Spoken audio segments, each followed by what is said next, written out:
We are taking a look at a Colt LE901-16S that I purchased from Arms Unlimited on November 24th. This Colt LE901-16S is one of a few that were traded in by the San Bernardino, California Police Department. These were used by their SWAT unit for designated marksman and sniping requirements. These LE901-16Ss had two special features that made them unique, and we'll take a quick look at those. First, we'll look at the rear of the rifle. The San Bernardino Police Department used a Magpul PRS Generation 1 stock on these. Here I've got the LE901-16S sitting next to a CR6940. Just to give you an idea of some of the size and feature comparisons. A factory configured Colt LE901-16S uses a Voltor iMod stock, which I have here, and you can see that the Gen 1 PRS stock adds quite a bit of length to the rifle. Moving up here to the front end, due to the optic combination that the San Bernardino Police Department used on these rifles, they had Colt remove the folding front sight base that's typically on them, which is the same as what you see here on this CR6940. So Colt cut off the front sight and milled down the gas block right to the top there, as you can see. So that's a couple of features that make these Colt LE901 trade-in rifles unique.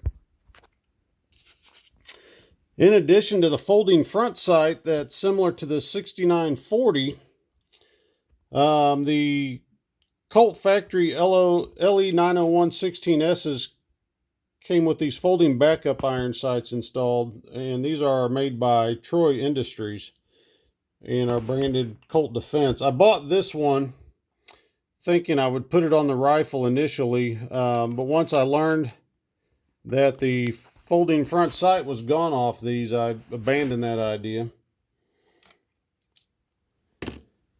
One thing that you can see is how dirty this rifle is. It looked like it'd been through a training exercise of some sort and then turned in as is, which isn't uncommon.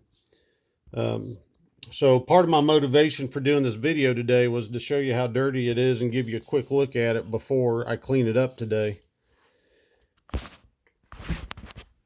Although this design used on the LE901-16S and the 6940 series is often referred to as a monolithic upper receiver, you know, monolithic typically translates to meaning, you know, one piece, but the LE901-16S and the 6940 both have a bottom handguard section here that comes off.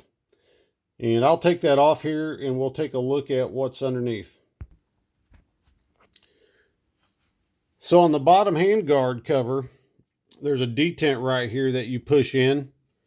And then the handguard section slides forward, which I've already done here. And then you just pull it out. You can see it's keyed to fit slots here in the receiver.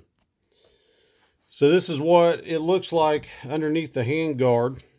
The barrel's a little heavier profile back here behind the gas block, and then it slims down just a little bit up here. You can see the pattern from the dirt coming through the ventilation holes on the handguard cap. The dirt inside the mag well. Check out the pistol grip here. The thing's a mess, needless to say. These Magpul Gen 1 stocks, there's normally a cover over the 1913 rail section here. So I'm either going to try to find that cover to replace it or put a monopod on here. My guess is they were using a monopod on this rifle and it was just removed prior to trade-in. One thing that the LE901-16 design is famous for is the ambidextrous controls that are on the rifle.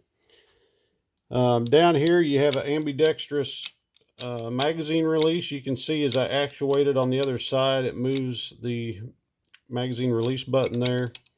And then this up here is a control for the bolt release. We'll take a look at some markings here real quick. You'll see that says Colt Defense LLC. The barrel up here, we've got, let me see if I can get it to focus. It's kind of a faint roll mark on it. Bear with me here. There we go. CMP 308 Winchester 1 and 12. Let me turn the rifle around and we'll take a look at the other side.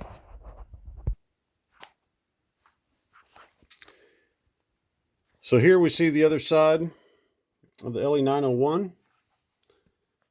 You get another view of the magazine release lever here.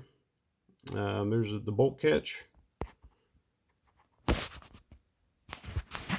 And here's the markings on the lower receiver, the rampant Colt, the Colt logo, modular carbine, serial number has a prefix of MCC.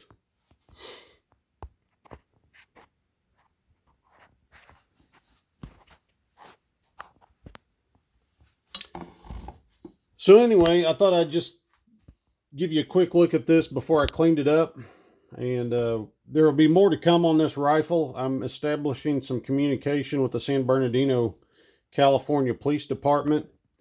And my goal is to return this rifle to its configuration that it was in when it was taken out of service. So I'm trying to find out what optic was used on it, bipod, etc. So more to come on this.